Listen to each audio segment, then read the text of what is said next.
biggest thing that you've learned in the last 60 days differently than what you've already learned, in your Yeah, that's a good question. So with that is like how the market is changing and how do you got to adapt towards that, right? So really, this is my first time ever seeing the market do anything different. I was always accustomed to more of a seller's market when I first came in real estate, and a lot of people were trying to sell, so there was a lot of leads to call, a lot of people to prospect to, and obviously with that, you get more appointments, you get more listings.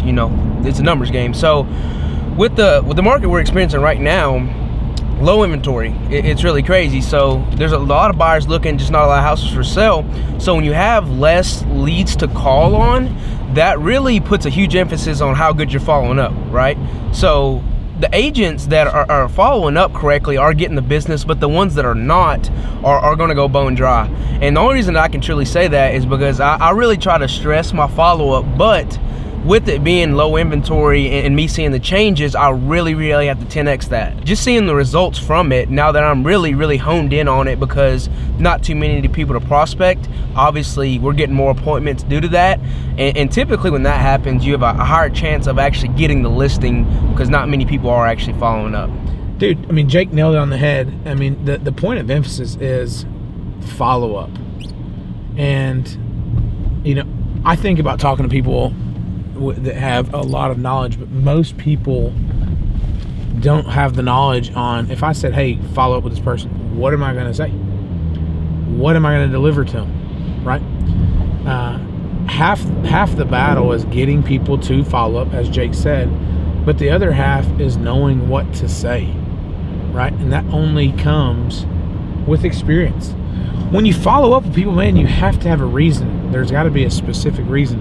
And the reason that you're calling is to reignite, to get the interest back on the original call.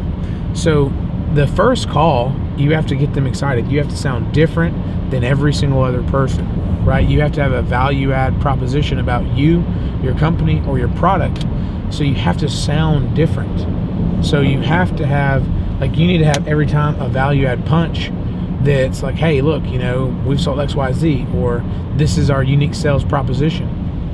And every time you follow back up, I always try to tell a story every time I followed up. Hey, we just have this promotion, or I want to tell you about a quick story. Hey, I want to present this proposal.